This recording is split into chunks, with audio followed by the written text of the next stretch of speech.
Hi friends, trading facts YouTube channel స్వాగతం. ఇప్పటివరకు మన ఛానల్ సబ్స్క్రైబ్ చేసుకోకపోతే దయచేసి సబ్స్క్రైబ్ చేసుకోండి, ఛానల్ ఆదరించండి.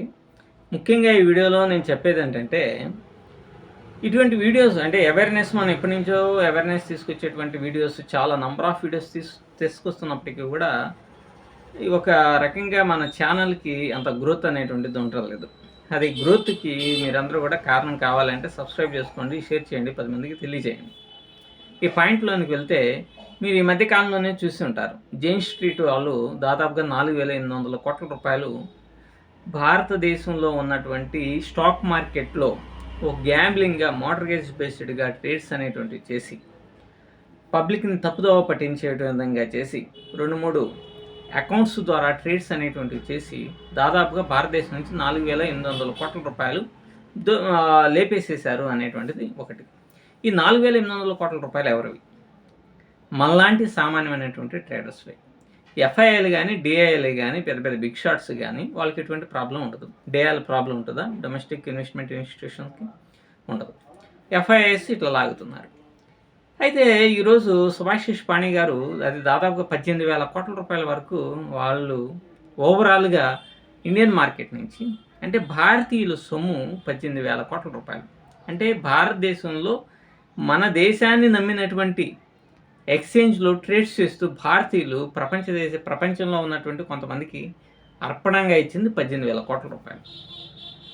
సో ఇంకా ఏంటంటే ఇంకొక నేషనల్ వైడ్గా అంటే ఫైనాన్షియల్ సెక్టర్ సంబంధించినటువంటి సర్వీసెస్ కూడా ఏమని చెప్తుందంటే, ఈ మధ్యకాలంలో రిలీజ్ చేసిన గత 4 సంవత్సరాల్లో భారతదేశం నుంచి 4,80,000 కోట్ల రూపాయలు, అంటే సంవత్సరానికి 1,20,00,000 రూపాయలు విదేశాలకి విదేశీ సంస్థలు మన ఇండియన్ ఎక్స్చేంజ్ స్టాక్ మార్కెట్ ద్వారా వాళ్ళు లబ్ధి అనేటువంటిది పొందారు.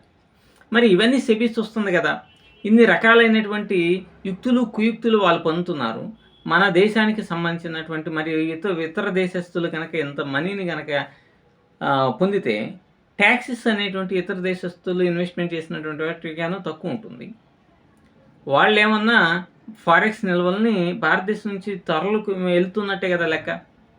అదేదో ఇండియన్స్కి అనుకూలమైనటువంటి మెథడ్స్ని ఫాలో అయ్యి ఇండియన్ ట్రేడర్స్కి ఉపయోగపడే విధంగా చేస్తే ఎక్కడో లేదో 4 రూపాయలు సంపాదించుకొని ఇక్కడే ఖర్చు పెడతారు. వాటి ద్వారా డైరెక్ట్ అండ్ ఇండైరెక్ట్గా రకరకాలైనటువంటి ట్యాక్సెస్ గవర్నమెంట్కి వస్తాయి కదా. ఫర్ ఎగ్జాంపుల్గా మనం స్టాక్ మార్కెట్లో ట్రేడ్ చేస్తే నెలకు ఒక 2 లక్షలు, నెలకు 1 లక్ష రూపాయలు సంపాదిస్తున్నాం అనుకోండి. ఏం చేస్తాం? ఓ స్థలం కొంటాము, దాని ద్వారా ట్యాక్సెస్ గవర్నమెంట్కి వెళ్తాయి. ఓ లగ్జరీగా ఉండడానికి ప్రయత్నం చేస్తాం, కారు కొంటాము, దాని ద్వారా ఇండియన్ గవర్నమెంట్కి ట్యాక్సెస్ వెళ్తాయి. ఒక ఇల్లు కట్టుకుంటాము, దాని ద్వారా 10 మందికి ఉపాధి కల్పన అవుతుంది. తర్వాత వాళ్ళకి ఇండియన్ గవర్నమెంట్కి రకరకాల వస్తువుల ద్వారా సిమెంట్ కొంటాం, మెటుకులు కొంటాం, ఐరన్ కొంటాం, ఇన్ని రకాల ద్వారా గవర్నమెంట్కి ట్యాక్సెస్ రూపంలో వెళ్తుంది. కానీ సెబీ ఉంది, మేము చాలా లుక్ ఆఫ్టర్ చేస్తున్నాము, భారతీయులు అనేటువంటి వాళ్ళు నష్టపోకుండా చేస్తున్నాము అనేటువంటి ఈ పిచ్చి ప్రేలాపనలు అనేటువంటివి చేస్తూ ఇక్కడ వాళ్ళని కట్టడి చేస్తే ఏం ఉపయోగం ఉంటుంది? అయినప్పటికీ కూడా ఏదన్నా మార్పు అనేటువంటిది వచ్చిందా? రాలేదే. పిచ్చగా డబ్బులు అనేటువంటి వాళ్ళు పోగొట్టుకునే వాళ్ళు ఇంకా పెరిగిపోయారు కదా. ట్రేడర్స్ తగ్గారు, లిక్విడిటీ తగ్గింది. ఈజీగా ఎఫ్ఐఐలు డిఐలు మ్యానిపులేషన్ అనేటువంటిది చేయడానికి అవకాశం చాలా అంటే చాలా ఎక్కువగా ఉంటుంది. అంటే 4,80,000 కోట్ల రూపాయలు విదేశాలకి విదేశీయులు మన ఇండియన్ స్టాక్ మార్కెట్ ద్వారా పొందారంటే దానికి మనం ఏమనుకోవాలి? ఇప్పుడేమన్నా సెబీని ఏమన్నా రిస్ట్రిక్షన్స్ అయ్యి ఆప్షన్స్లో 3 నెలల తర్వాత ఇవన్నీ ఏంటంటే సెబీ కానీ ఏ సంస్థలైనా సరే ఉండేటువంటివి పెద్ద వాళ్ళకు ఉపయోగపడేటువంటివే. మరి 4,80,000 కోట్ల రూపాయలు మీరు ఇన్ని రకాలుగా సెబీ అనేటువంటి వాళ్ళు రకరకాల సర్వేలు ఇవన్నీ చేసి ఒక కాషన్ ఇస్తా ఎంత మీరు నష్టపోతున్నారని చెప్తున్నారు కదా. ఈ నష్టపోతున్నారు, ఓకే, వాళ్ళని కట్టడి చేసేటువంటి ప్రయత్నం అనేటువంటిది చేస్తున్నారా? చేయట్లేదు. మరి ఇవన్నీ కూడా ఇన్సైడ్ ట్రేడింగ్ కానీ ఇట్లాంటివన్నీ జరగకుండా ఉండటానికి కదా లుక్ ఆఫ్టర్ చేయాల్సిన వాళ్ళే కదా. ఇవన్నీ కట్టడి చేయకుండా సామాన్యమైనటువంటి ట్రేడర్స్ని నానా రకాలుగా ఇబ్బంది అనేటువంటిది ఖచ్చితంగా సెబీ లాంటి సంస్థలు పెడుతున్నాయి అంటుంది, ఎటువంటి సందేహం లేదు. అయితే మన భారతదేశానికి సంబంధించినటువంటి మనీ ఇంత మొత్తంలో విదేశాలకు వెళ్ళటం, అది మన ట్రేడర్స్ ఇంతగా నష్టపోయి వెళ్ళటం అనేటువంటిది చాలా అంటే చాలా శోచనీయం అనమాట.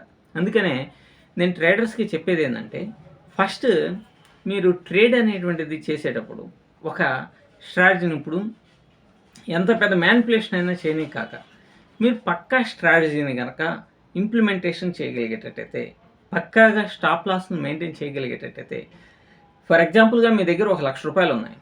మీరు స్టాప్ లాస్ ₹1000 అనుకున్నారనుకోండి, దాన్ని రోజు ఫిక్స్ అయితే మీరు 100 డేస్ ట్రేడింగ్ అనేటువంటిది చేయగలుగుతారు. అంటే దాదాపుగా 5 నెలల పాటు వస్తుంది. నెలకి 20 ట్రేడింగ్ డేస్ చేస్తే 5 నెలల పాటు మీరు ట్రేడింగ్ అనేటువంటి చేయగలుగుతారు. మరి మీరు ప్రతిరోజు నష్టపోతారా? నష్టపోరు. ఎందుకు? మీ దగ్గర కనుక స్ట్రాటజీ కనుకుంటే, అంటే గ్యాంబ్లింగ్ బేస్డ్‌గా, మోర్ట్‌గేజ్ బేస్డ్ ట్రేడ్స్ అనేటువంటివి చేస్తూ ఉంటే, అప్పుడు ఖచ్చితంగా మీకు నష్టాలు అనేటువంటివి ఖచ్చితంగా అంటే ఖచ్చితంగా 100% వస్తాయి. ఎలా వస్తాయి? మీరు స్టాప్ లాస్ పెడతారు. దాని తర్వాత దగ్గరికి వస్తుందని దాని కిందకి జరిపి ఇంకొక లాట్‌ని యాడ్ చేస్తారు. అయితే కొన్ని సందర్భాల్లో మీకు ఉపయోగం జరగవచ్చు.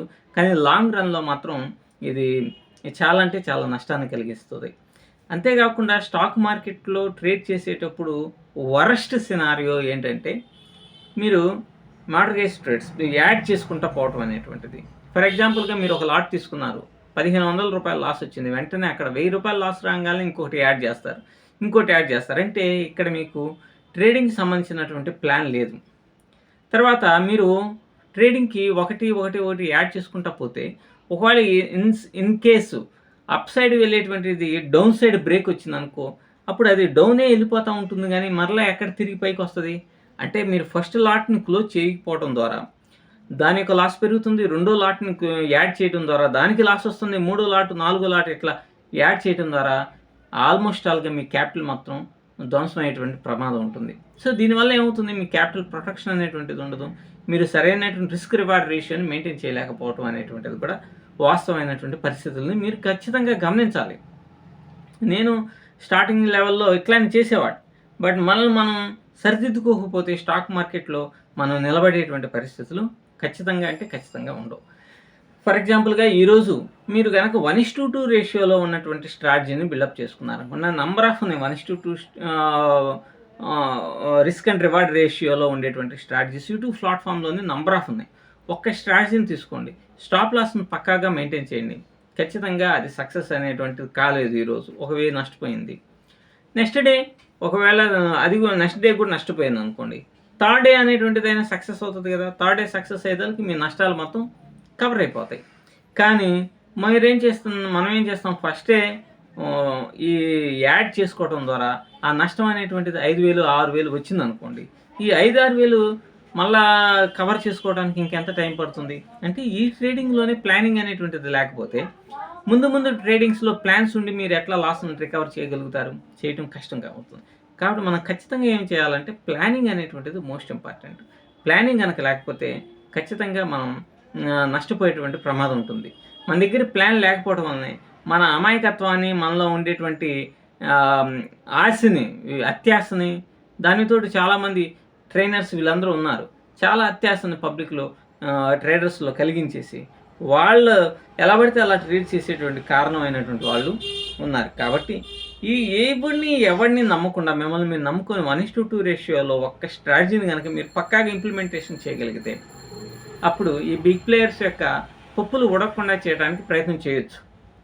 సో, మనలాంటి సామాన్యమైన వ్యక్తుల యొక్క డబ్బు వాళ్ళకి ఆయుధం. ఇది గమనించుకొని ట్రేడింగ్ సెటప్ గనక లేకపోతే ట్రేడింగ్ జోలికే వెళ్ళకండి. Thank you.